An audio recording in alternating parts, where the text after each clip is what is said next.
to welcome Connie Mercer, the founder and CEO of HomeFront. Thank you for being here. My first question is, can you explain what the purpose of HomeFront is and why you started the organization? HomeFront takes care of Mercer County's homeless families.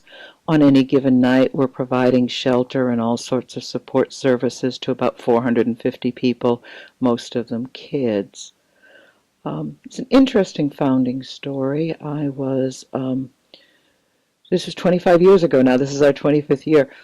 I was doing my own work, and a friend came to me in my fancy office at that point. I was an executive recruiter, and said, you need to come with me. He was a pediatrician who dealt with kids who were abused, neglected, and he took me to the motels along the Route 1 corridor, and we knocked on doors, and what I saw then was horrifying. Room after room after room, hundreds of rooms literally were filled with families with homeless kids. There'd be 1, 2, 3, 4 kids in a room with a mom, and in that room there would be no way to cook a meal or to refrigerate a baby's bottle. There would be no place to play. In one of the hotels, the water was brown. To make a baby's bottle, the water was brown. It was a pretty horrific existence. And my friend Dr. Hansen turned to me and said, Connie, there are hungry, homeless children in your community. Fix it. And I took up the challenge because I truly believed then, as I believe now, 25 years later, that what should happen is that if everybody knew in our very wealthy community that there were homeless kids, that it would be stopped immediately because it was so wrong.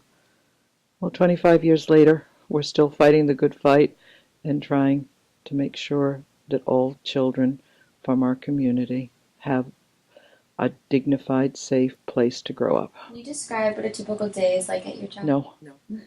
There's no such thing as a typical day here. We are dealing constantly with emergencies. I will walk in the door. I walked in the door today. I knew you were waiting, and I had a crisis back there. And a family sleeping in a car trumps anybody who's waiting for me. That's the nature of what we do. There is no such thing as a typical day. Later on today, I'm going to meet with the Commissioner of the Department of Human Services to advocate in an advocacy way. So I am blessed to have work that's fascinating, interesting, and that changes every day. What would you say is your favorite part of your job? Oh, there's absolutely no question there. That's such an easy one. It's when we can make a difference in a family's life. When we can give a family the keys to a car. And I know that by having a car, the woman can get a job, the mom can get a job that will make $4 more an hour than she could if she only could get there by bus. And that $160 extra a month that she will be bringing in will make all the difference. But that's the most exciting. But the second most exciting part, and that comes just a little bit below, is working with our young staff, our interns, our folks who are going to make a career of changing people's lives and watching them gain the skills and confidence to be able to take over the work that we've started. That's pretty satisfying too. What would you say are some of the challenges that you face every day? The challenges we face every day are money, and money.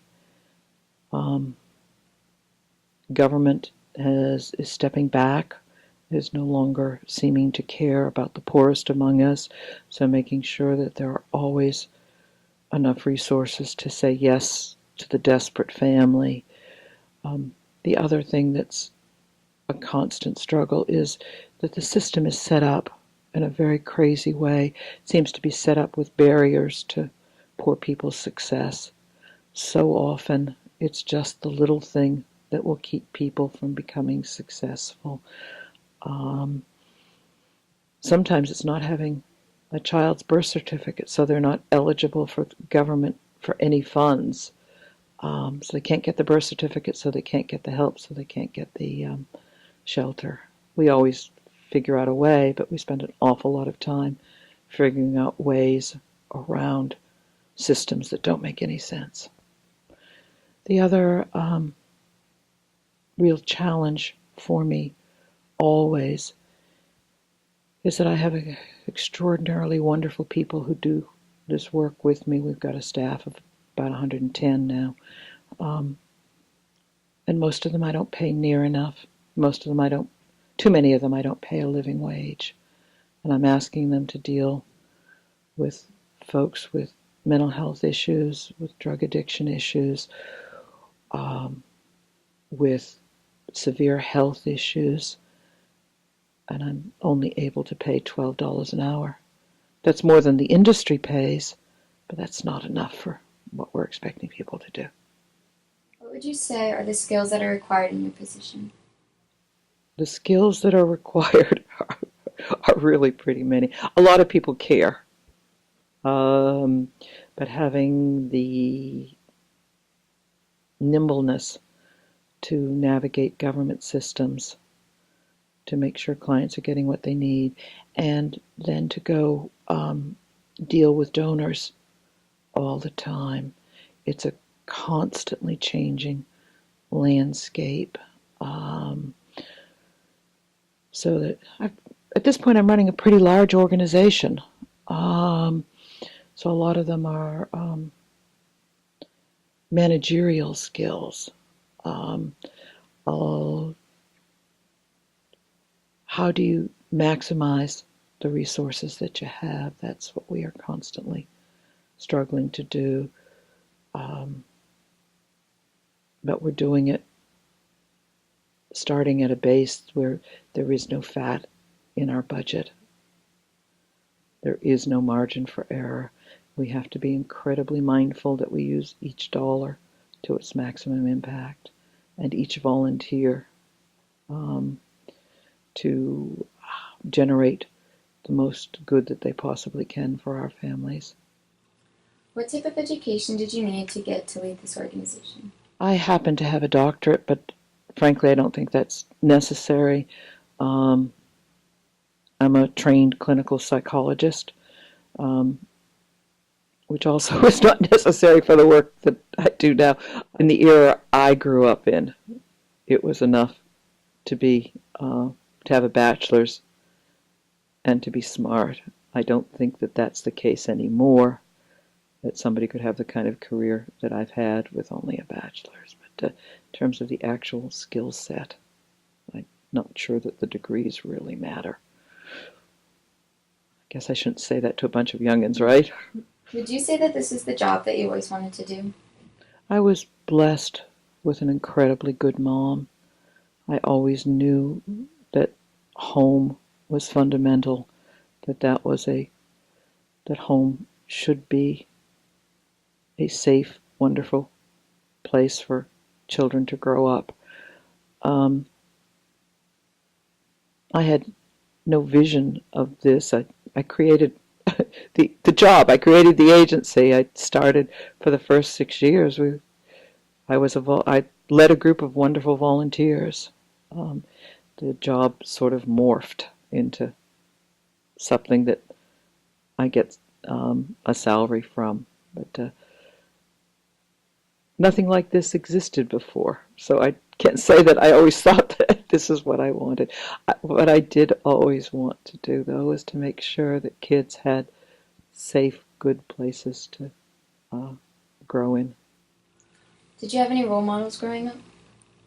I'm old, and when I was growing up, women weren't out there as visibly battling for to make the world better.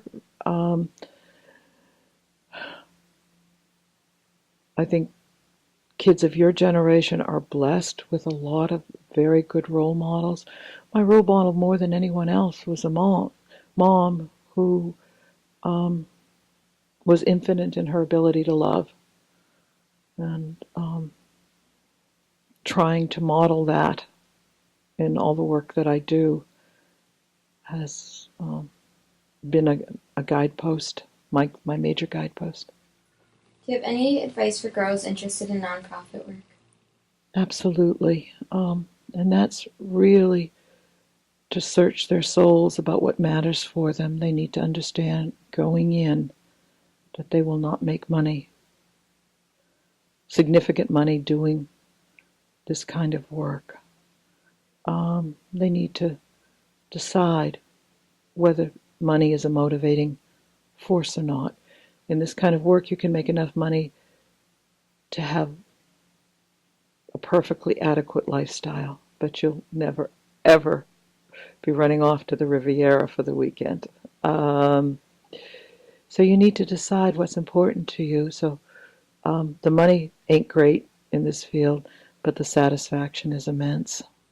And for my last question, what else would you tell girls when they're thinking about their future? Truly, every day when I walk in here, and I've been doing this a long time now, I feel blessed to be going into a place where I know I can make a difference. It doesn't feel like work for me, although what we do is very, very hard. It feels like I am blessed to be given the privilege of impacting on a lot of people's lives. And that's worth an awful lot. Well, thank you, Connie Mercer, for taking the time to discuss your work as a founder of a nonprofit organization.